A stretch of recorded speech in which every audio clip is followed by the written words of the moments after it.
আর এই রকম কর্ড এক একটা চোখে 25,000 আছে। একটা কর্ড যদি কেটে যায় তো আপনি দুনিয়াটাকে উল্টো দেখবেন। একটা কর্ড কেটে গেলে 50,000 কর্ডের মধ্যে একটা কেটে গেলে পৃথিবীটা উল্টো দেখবেন। সেই কর্ডটা আজকে আমি 53 বছর ব্যবহার করছি লোকের জন্য। ই খারাপ, ও খারাপ, ও চোর, ও লম্পট, ও দাগাবাজ, ও বেঈমান। আর নিজের দিকে 3টে আঙ্গুল আছে, একবার নিজেকে ওই চোখে দেখিনি। সারাদিন সকাল থেকে সন্ধ্যা পর্যন্ত লোকের ভুল ধরতে ব্যস্ত, কিন্তু নিজের ভুলটা 1 মিনিট জন্যে অনুশোচনার ময়দানে নিজেকে নিজে ডায়াগনোসে, নিজেকে নিজে ল্যাবরেটরিতে, নিজেকে নিজে এক্স-রে ক্লিনিকে একবার ছবি তুলে দেখছি না যে আমি কতটা ভালো। খালি লোকের দেখছি। একজন বড় দার্শনিক বলছে তোমার কাছে 5টা আঙ্গুল আছে, একটা আঙ্গুল লোকের দিকে দাও, 3টে আঙ্গুল তোমার দিকে আসবে। ও যদি 4 আনা বদ, তুমি নিজে 12 আনা বদ। লোকের ভুল দেখাটাও হচ্ছে সব থেকে বড় বদমাইশি।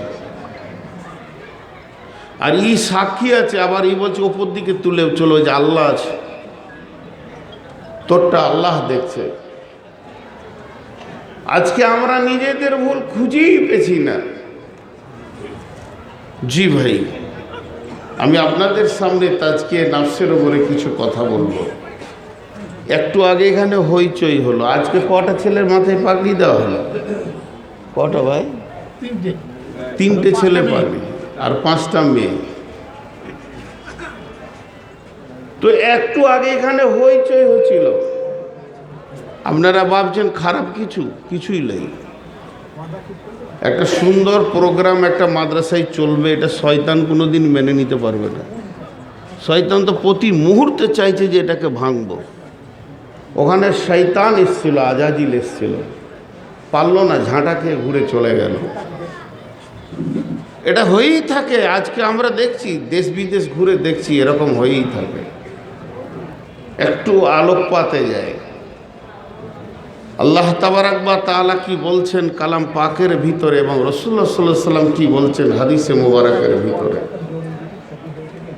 আজকে আমরা কিছুই খুঁজে পাচ্ছি না। বিসমিল্লাহির রহমানির রহিম। কুল ইন কানা আবাউকুম ওয়া আবনাউকুম ওয়া ইখওয়ানুকুম ওয়া আজওয়াজুকুম ওয়া আসীরাতুকুম ওয়া আমওয়ালুন ইকতারাফতুমুহা ওয়া তিজারাতুন তাখশাউনা কাসাদাহা ওয়া মাসাকিনু তারদাউনাহা আহাব্বা ইলাইকুম মিনাল্লাহি ওয়া রাসূলিহি ওয়া জিহাদিন ফি সাবিলিহি ফাতারাব্বাসু হাত্তা ইয়াতিয়াল্লাহু বিআমরিহি ওয়াল্লাহু লা ইয়াহদিল কওমাল ফাসিকিন।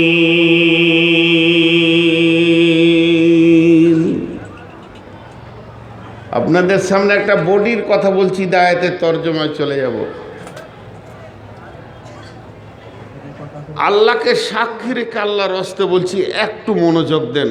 এখানে আমি কটা দর্শন কথা বলবো। সারা পৃথিবীতে ইসলাম নামে একটা বডি আছে। ভারতবর্ষে আছে, বাংলাদেশে আছে, মায়ানমারে আছে, পাকিস্তানে আছে, ফিলিস্তিনে আছে, ইসরায়েলেও আছে, সৌদিতে আছে, সুদানে আছে। পৃথিবীতে একটা বডি আছে যার নাম হলো ইসলাম। আর ইসলাম মানে শান্তি। ইসলাম মানে শান্তি। তোর চুলটি দেখতে মন যেছে রে আমাকে। ওটা মানুষের চুল না ভেড়ার চুল? গেল চুলটা কেটেছে দেখছেন? আর তোর ওরা বসবে না। আপনারা একটু মনোযোগ দেন, 10টা মিনিট মনোযোগ দেন, তারপরে আপনারা বলবেন আমরা বাড়ি যাব, আমিও বলবো আমি চলে যাব। ইসলাম নামে বডিটা সুস্থ সুস্থ না অসুস্থ? আপনারা বলেন, সুস্থ না অসুস্থ? সারা পৃথিবীতে মুসলিমরা শান্তিতে আছে না অশান্তিতে আছে? কথা বলে না এতটি লোক। অশান্তিতে আছে। অথচ এদের ইজিম, এদের মতবাদ, দিন, দিন শব্দের অর্থ কি? ইন্নাদ দীনা ইনদাল্লাহিল ইসলাম, আল্লাহর কাছে মনোনীত দিন হলো ইসলাম। তো এই দিন শব্দের অর্থটা কি আগে বের করেন। দিনের 19টা মানে আছে, একটা দুটা নয়। দিন মানে অনুগত্য, দিন মানে প্রভুত্ব, দিন মানে রাষ্ট্রশাসন, দিন মানে ইজিম, দিন মানে মতবাদ, দিন মানে শাসন বিচার। একটা হচ্ছে দয়া হস্যই দন্তন দিন, দিন মানে রাত পার হয়ে গেলে দিন। আর একটা দয়ে বয়ে দীর্ঘি দন্তন দিন, দিন মানে হচ্ছে রুলস প্রসিডিওর। তো এই দিনটা কোন দিন? দিন ইসলামটা কোন মানে নেবেন? দয়ে হস্যই দন্তন দিন না দয়ে বয়ে দীর্ঘি দন্তন দিন? যেটা নেবেন সেটাই কাজে লাগবে। যদি দিনের আলো নেন, এখানে আলো আছে। যেমন এখন আমরা আঁধারে আছি, আঁধারটা চলে গেলে সূর্য উঠলে দিন। তাহলে ইসলাম এমন একটা দিন, যার কাছে ইসলাম এসে যাবে তার চোখে সূর্য উঠে যাবে। সে হালাল হারাম বেঈমানি সমস্ত কিছু দেখতে পাবে, তার থেকে সে বেঁচে থাকবে। দয় হস্যই দন্তন দিন, দয়ে বয়ে দীর্ঘি দন্তন দিন। দিন মানে হচ্ছে একটা রুলস এবং প্রসিডিওর, একটা নিয়ম, একটা জিন্দেগি চালানোর একটা আদর্শ, একটা আইডিয়াল। তার নাম হচ্ছে দিন। তা কোরআন সম্পূর্ণ একটা মানুষ কিভাবে চলবে নিয়ে এসছে, এর জন্য এর নাম হলো দিন ইসলাম। আর সেই তার প্রফেসর হলো নবী মুহাম্মদ রাসূলুল্লাহ।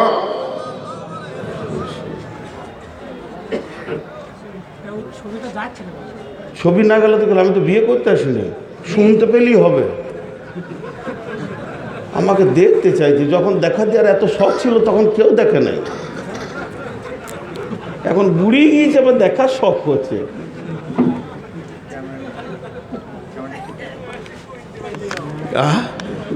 ওই জন্যই আমাকে বলে আর খুব কথা তেতো আর কি। এই ক্যামেরাম্যান ভাই, আপনি আপনার ডিউটিটা ভালোভাবে করেন। কারণ কোনো একটা জায়গায় যদি, হ্যাঁ ক্যামেরাম্যান গিয়েছে, ওদিকে গিয়েছে, ক্যামেরাম্যান গিয়েছে খবর নিতে। তো এখন বলেন, সারা পৃথিবীতে মুসলিমরা চলছে।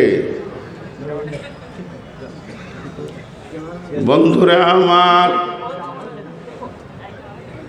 আল্লাহ, এদের কমিটি কে মেন গো?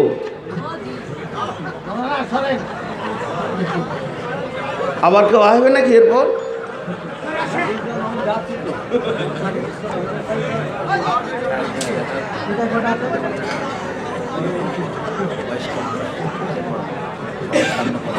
তো আচ্ছা, আপনারা চুপ করেন, একটু ধৈর্য ধরেন।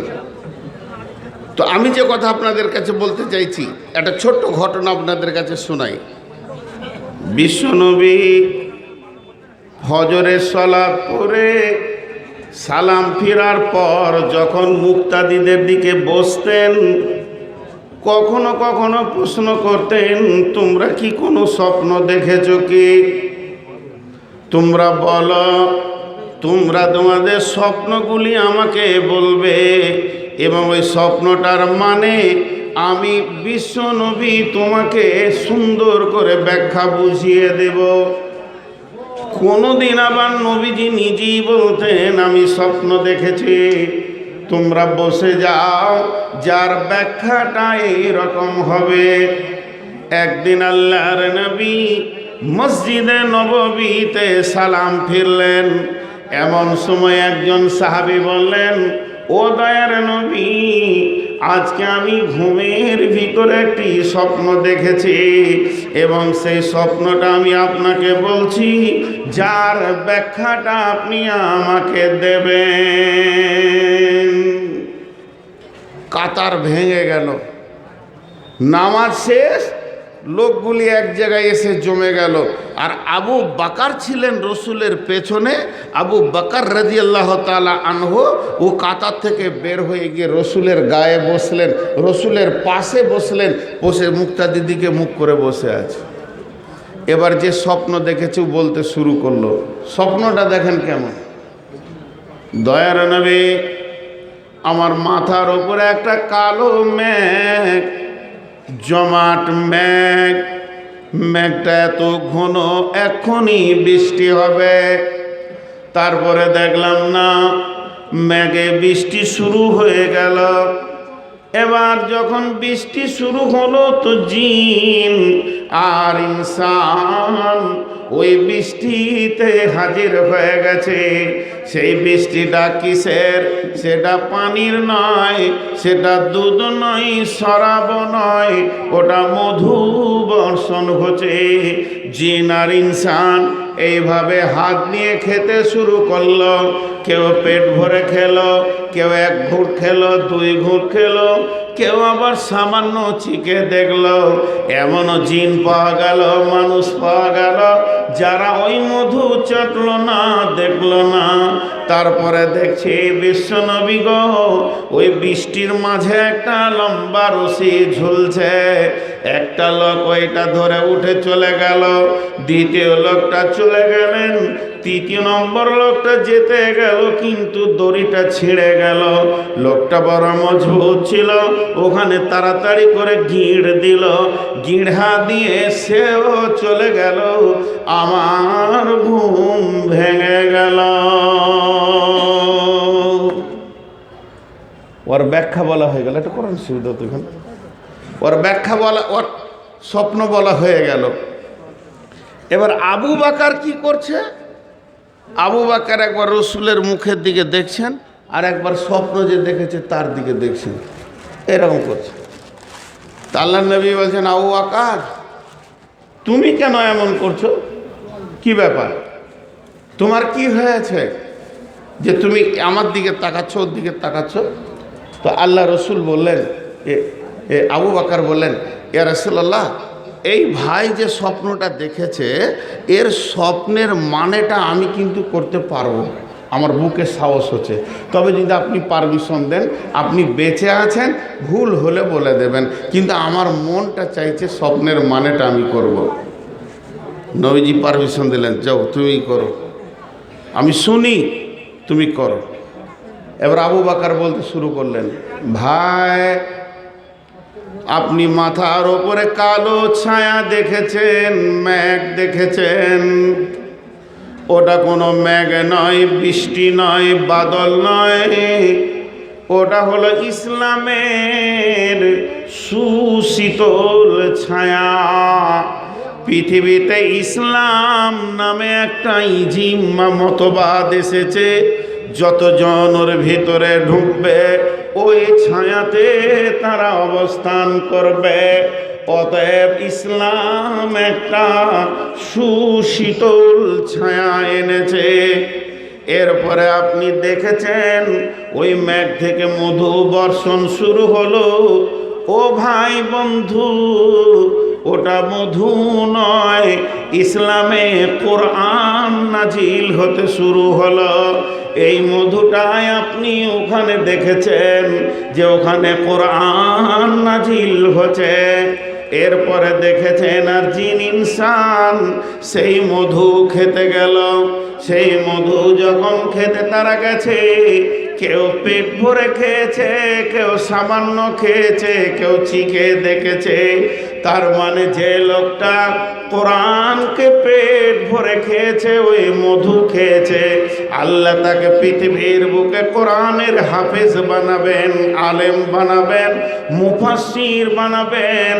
আর যে লোকটা অল্প খেয়েছে, একটা দুটা সূরা মুখস্থ করবে, এর বেশি পারবে না। যে চিখেছে হালকা ছোট ছোট দুটি সূরা নিয়ে তার জিন্দেগি কাটবে। আর যে লোকটা ওই মধু চিখলো না, খেলো না, ওখানে গেল না, দুনিয়ার বুকে আল্লাহ তাকে কোরআনের জ্ঞান দেবেন না। এরপরে তার ভিতরে বৃষ্টিতে একটা রশি ঝুলতে দেখেছেন। এটা কোনো রশি নয়। এই যে আপনারা জাতীয় সড়ক দেখছেন, 34 নম্বর সড়ক, জিটি রোড দেখছেন আসানসোলের ওপর দিয়ে, বোম্বাই রুট দেখছেন, পৃথিবীর যত বড় রোড দেখবেন, দেখেন না কেন, চামড়ার চোখে দেখলে দেখতে পাবেন না, ইমানের চোখে দেখেন। কোরআনের ভিতরে একটা হাই রোড রয়েছে, যে রোডটাতে কেউ উঠলে আল্লাহ তাকে জান্নাত পর্যন্ত পৌঁছে দেবেন। সেই রোডটা কোরআনের ভিতরে আছে। এই জিটি রোড আপনাকে দিল্লি, পাঞ্জাব, পাকিস্তান পৌঁছে দেবে, আপনাকে জাতীয় সড়ক শিলিগুড়ি পৌঁছে দেবে। আর কোরআনের ভিতরে যে রোডটা আছে, এই রোডটা যদি কেউ একবার ধরতে পারে, তার জান্নাতে পর্যন্ত সে পৌঁছে যাবে, জাহান্নাম থেকে মুক্তি পেয়ে যাবে। তো তুমি যে রশিটা দেখেছো, ওটা কোনো রশি নয়, ওটা কোরআনের একটা আয়াত। সে রোডের কথা, ইহদিনাস সিরাতাল মুস্তাকিম, ওটাই হলো সোজা রাস্তা। ওই রাস্তা ধরে নবীজি চলে গেলেন, আমি আবু বকর চলে গেলাম। উমার যখনই ওই রোড ধরতে গেল তো ছিঁড়ে গেল। তার মানে উমার মরবে না, বরং ওকে শহীদ করা হবে, উমারকে শহীদ করা হবে। উমার বড় মজবুত, গিট দিয়ে চলে গেল। এরপরে তোমার ঘুম ভেঙে গেল। যদি তুমি আরো ঘুমাতে, আরো অনেক লোককে ওই রাস্তায় যেতে দেখতে।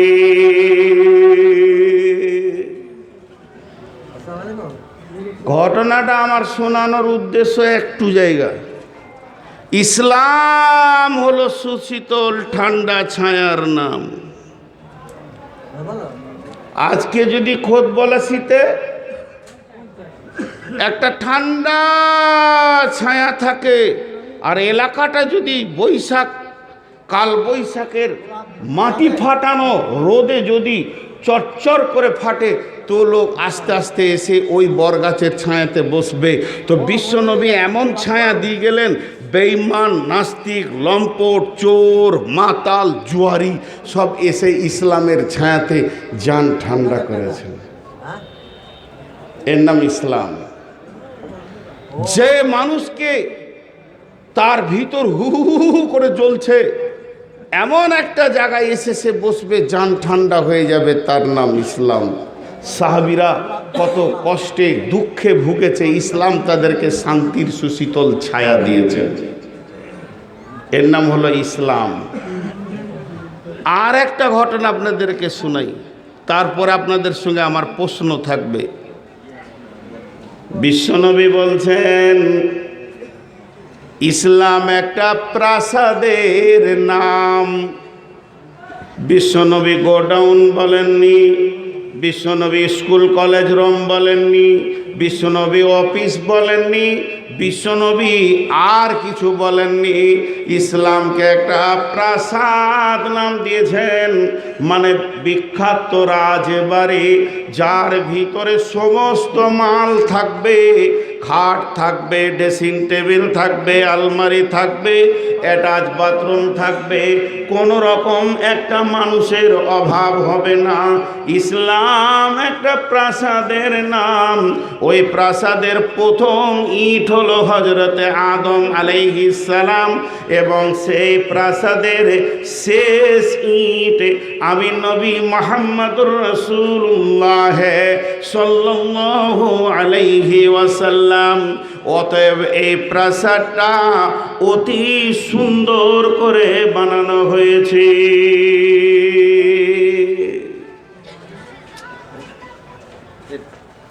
ইসলাম একটা প্রাসাদের নাম।